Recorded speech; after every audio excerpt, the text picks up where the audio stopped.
visit the graves. And that's why we are encouraged as believing men and women to attend janazas. We are encouraged.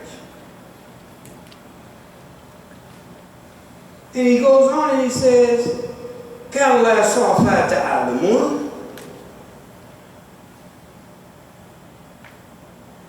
But you will soon know the true reality.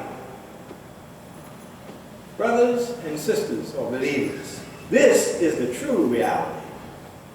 When we're able to take off from the time that Allah subhanahu wa ta'ala has allotted us to seek His bounty. When we can just take off in the middle of the day and reflect on what Allah subhanahu wa ta'ala has given us. He's the Al-Razak. He is the one who provides. And when we give, we're only giving what Allah subhanahu wa ta'ala has given us. So don't think that when we give, that we're giving something, that we are the cause of it. We're only giving what Allah has given us. So this is the importance of adhering to this great announcement that Bilal, we have no lesser job than Bilal had. And that is to call the people back to the way of Allah subhanahu wa ta'ala, and that is called dawah. To call people back to the way of Allah subhanahu wa ta'ala.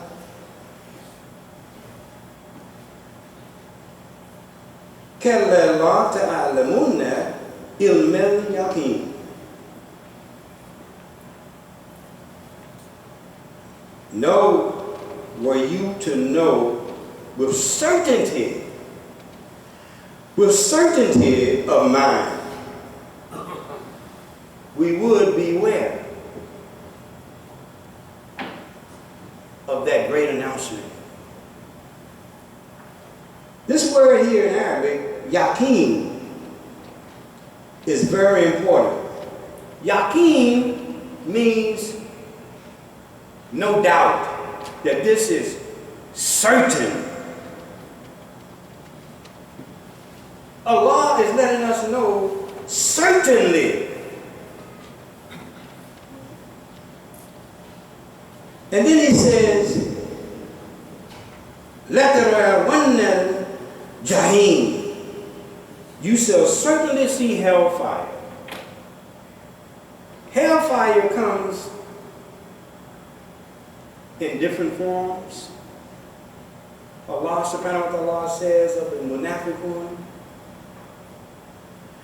in Surah Baqarah that He speaks of this when He says that He is going to incur on them a great punishment. But in another place in the Quran, you see the Quran is consistent and it flows. And some of you can speak, I'm sure, perfect Arabic. And you know, but just the English is powerful. That He says that He's going to incur a great penalty. But another place He says He's going to incur a painful penalty. Not only great, but now a painful penalty. And you know, and you can just use the little sense that Allah subhanahu wa ta'ala has given us.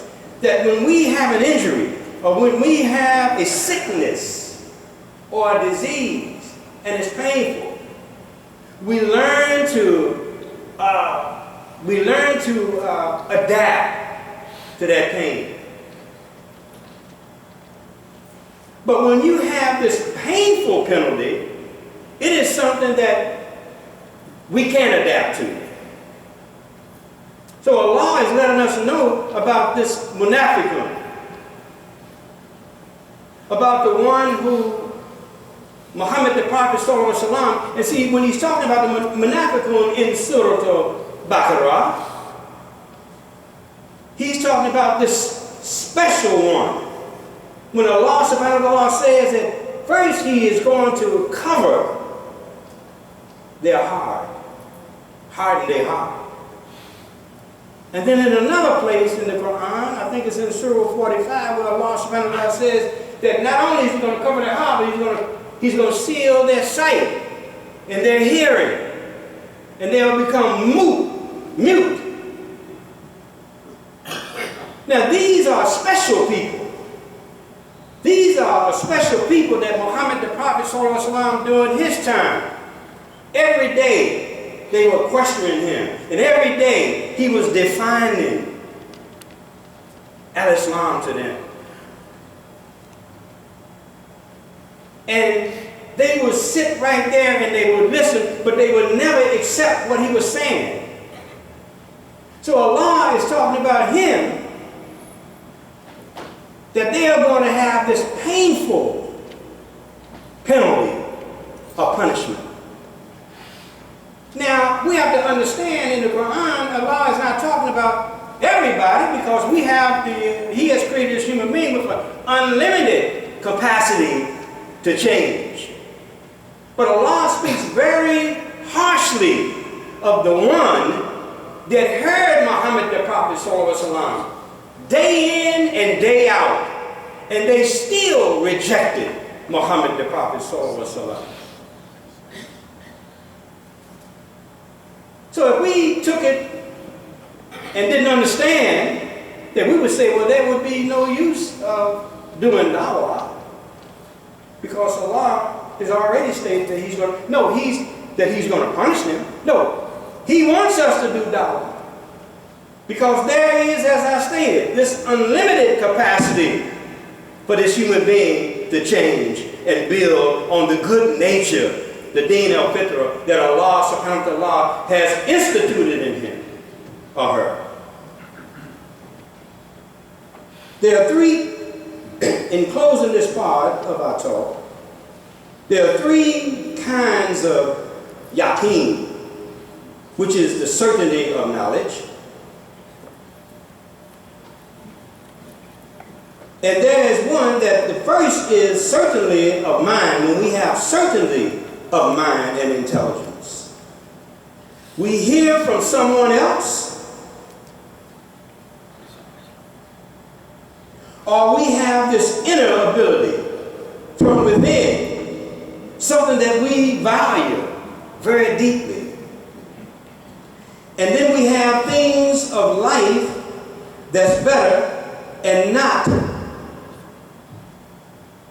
wasting our time on foolishness, living from day to day.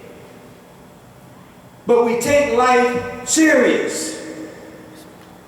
We take life so serious to the point that we know that we have to adhere to the commands of Allah subhanahu wa ta'ala.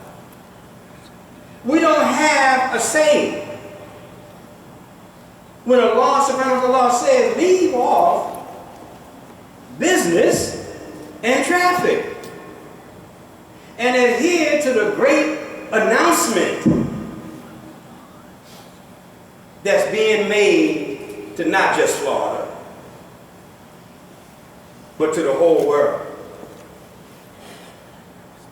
And we can see the effects of this great call. We can see the effects of this great call right now in our political arena or fiasco that's taking place today in trying to secure the presidency of the United States of America. Well, the call of Allah, where you have good people, decent people, that are coming out and beginning to stand up and adhere to this great announcement. And they are to recognize people who think that they can live from day to day and they can amass, and Allah has allowed them to amass this great wealth. But all that great wealth cannot win over the believing men and women. And we can see the great importance of dawah and trying to live up to the standards, the moral principles of Deen of Al-Islam. Now, whether they say Deen of Al-Islam or not is immaterial and irrelevant. It doesn't matter. But it's in the nature. Allah has allowed the nature of the individual, the nature of the human being, to recognize and respect of righteousness, truthfulness. Praise be to Allah. Allah subhanahu wa ta'ala has told us, as it relates to this world and this life, the things of importance. And it is called Salatul Jariyah.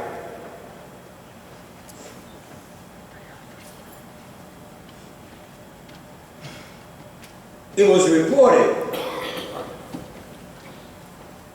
that Abu Hurairah radiyallahu anhu said of Allah's Messenger sallallahu alayhi wa sallam that when the son of Adam dies, why is this important? Because we are building on something. We are taking out our time to adhere to Allah's call. He said, when the son of Adam dies, all of his good deeds come to an end, except three ongoing charities. Except three ongoing charities. When we can institutionalize the values of our family life, our societal life, our political life, the goodness, the honesty, the sincerity. In fact, Muhammad the Prophet sallallahu alaihi wasallam was asked, what is Deen of Al-Islam? And he said repeatedly, sincerity. Sincerity to whom? To Allah, to His Messenger, and to the believing men and women. So he says that ongoing charity. This is charity. We think in terms of when we say charity that we're talking about monetary benefits. We're not only talking about monetary benefits. We're talking about the goodness that we are instilling in our children, in our companions, in the wayfarer, in those we meet. And those are too proud to ask. This is ongoing charity. This is one of the things that we're still giving, though we're in the grave.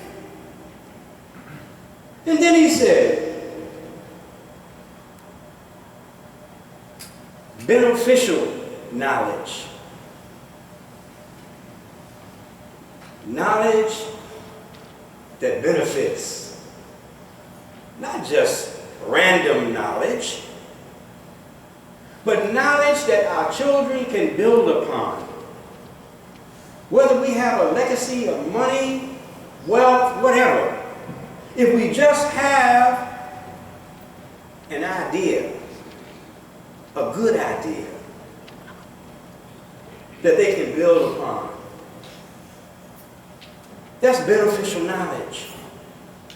When they can see mommy and daddy and their siblings